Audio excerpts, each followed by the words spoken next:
Ukraine और रूस की जंग से सैकड़ों मील दूर 48 घंटे के भीतर 50 मिसाइलें दाग दी गई। फिलहाल यहां युद्ध तो शुरू नहीं हुआ है, हालात ऐसे हैं कि किसी भी वक्त युद्ध हो सकता है। हम बात कर रहे हैं चीन की और शी जिनपिंग की, जिनके उकसावे के बाद ताइवान ने 50 से ज्यादा मिसाइलें फायर कर दी। और ऐसा उसने किसके इशारे पर किया, क्यों किया और अब जंग का कैसा खतरा मंडराने लगा है, इसकी पूरी डिटेल रिपोर्ट आपको दिखाते हैं।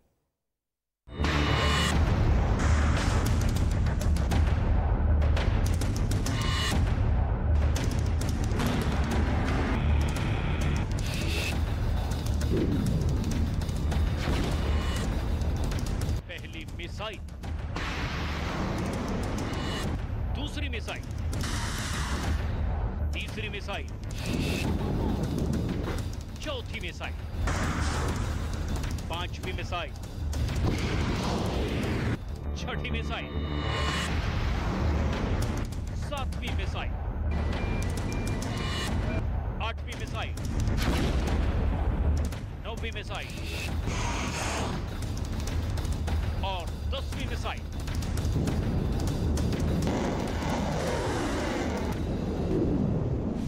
युद्ध की ये तैयारी ताइवान की है, उस ताइवान की जिसे चीन ने अपने नक्शे में मिलाने का मंसूबा बरसों से पाल रखा है। ताइवान को डर है कि चीन किसी भी वक्त हमला कर सकता है, ठीक वैसे ही जैसे रूस ने यूक्रेन पर किया। इसीलिए ताइवान ने अपनी ताकत का फुल पैकेज दिखाना शुरू कर दिया है।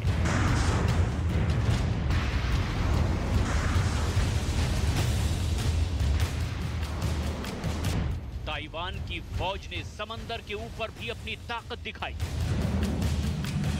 समंदर की सतह पर भी अपना दम दिखाया, जमीन पर अपने जंगी जखीरे का पावर दिखाया। जैसे ही शी जिनपिंग के इशारे पर चीन की सेना पीएलए ने ताइवान को डराने की कोशिश की, ताइवान की सेना ने एक और युद्धाभ्यास से उसका जवाब दे दिया। और वो भी छोटा मोटा युद्धाभ्यास नहीं। इस वॉर एक्सरसाइज में ताइवान ने तकरीबन अपने सभी घातक हथियारों की नुमाइश की। इसमें अमेरिका में बनी एंटी एयर मिसाइल, खुद ताइवान की बनाई brave wind anti ship missile, sky बाउ सतह से हवा में मार करने वाली मिसाइल, फ्रांस में बनी MICA मिसाइल। ये ताइवान की सालाना मिसाइल ड्रिल थी, जिसके बहाने ताइवान ने चीन को सीधी चेतावनी दी है। क्योंकि चीन की सेना आए दिन ताइवान की सीमा में घुसकर उसे डराती रहती है, जैसा उसने एक बार फिर किया।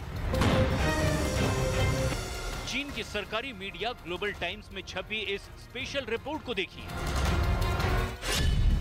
इसमें साफ साफ शब्दों में लिखा गया है, अमेरिका की सीनेटर के दौरे के बीच पीएलए ने ताइवान द्वीप के पास 30 युद्धक विमान भेजे। ग्लोबल टाइम्स को शी जिनपिंग का माउथपीस भी कहा जाता है। ग्लोबल टाइम्स में जो छपता है, दुनिया उसे शी का बयान मानती है। चीन ने अपने 30 फाइटर जेट उस वक्त ताइवान के आसपास भेजे हैं, जब एक अमेरिका का सीनेटर अचानक ताइवान पहुंचा है। चीन के इस मिशन में शामिल 30 युद्धक विमानों में 2 KJ-500 चेतावनी विमान, 4 Y-8 इलेक्ट्रॉनिक खुफिया विमान, 1 Y-8 इलेक्ट्रॉनिक युद्धक विमान, 1 Y-8 पनडुब्बी रोधी युद्धक विमान, 6 J-16 लड़ाकू विमान, 8 J-11 fighter jet, 4 J-10 fighter jet, 2 Su-35 fighter jet और 2 Su-30 फाइटर जेट भी शामिल थे।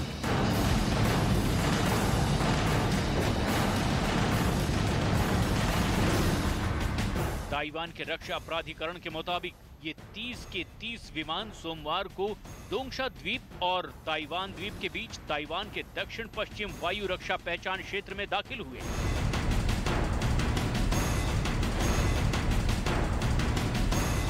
23 जनवरी को 39 उड़ानों के बाद ये 2022 में दूसरी सबसे बड़ी चीन की घुसपैठ है, जो अमेरिका के सीनेटर के ताइवान यात्रा के दौरान